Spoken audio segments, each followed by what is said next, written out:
pihak berwenang Amerika Serikat masih melakukan investigasi terkait dengan jembatan yang roboh ditabrak kapal kargo.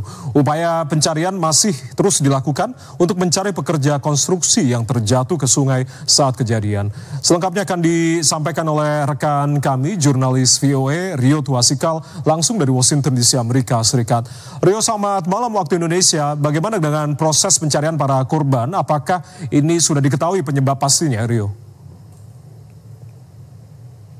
Iya, Jaya dan pemirsa TVRI, proses pencarian ini masih dilakukan terhadap 4 orang pekerja konstruksi yang dipercaya jatuh dan masih berada di dalam sungai. Ketika tabrakan terjadi, diperkirakan ada 8 yang tercebur ke sungai, 2 sudah berhasil diselamatkan di hari pertama dan langsung dilarikan ke rumah sakit. Hari berikutnya ditemukan 2 lagi di bawah sungai dan dalam keadaan yang sudah tidak bernyawa.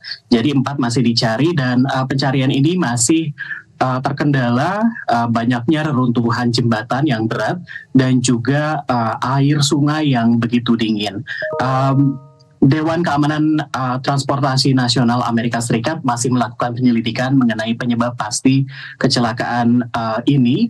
Namun dari black box atau kotak hitam yang sudah ditemukan, sudah dianalisa, disebutkan bahwa betul kapal tersebut kehilangan daya beberapa menit sebelum melewati jembatan dan kru kapal sebetulnya sudah mengabari pihak berwenang untuk mencegah kecelakaan terjadi beberapa menit sebelum tabrakan terjadi. Dan petugas juga memeriksa kapal dan menemukan ada setidaknya 50 kontainer yang mengandung zat-zat berbahaya dan harus dijaga ketat supaya zat-zat tersebut tidak keluar dari lokasi tabrakan, Jaya.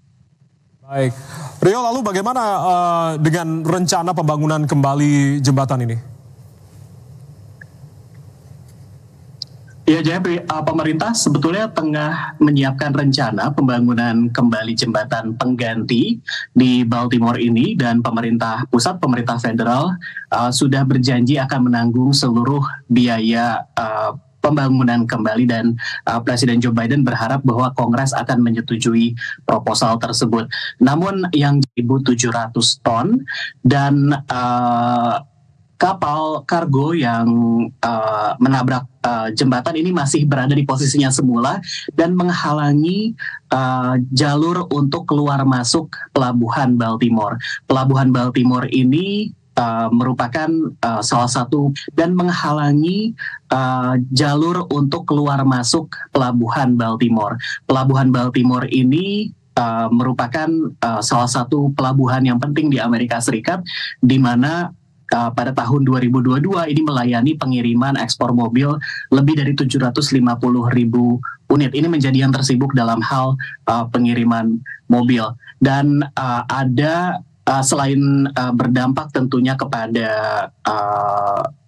rantai pasok di pantai timur Amerika, ini juga berdampak kepada 8.000 pekerja pelabuhan yang sampai hari ini belum bisa bekerja karena pelabuhan masih ditutup. Sampai saat ini sudah hari keempat, Jaya.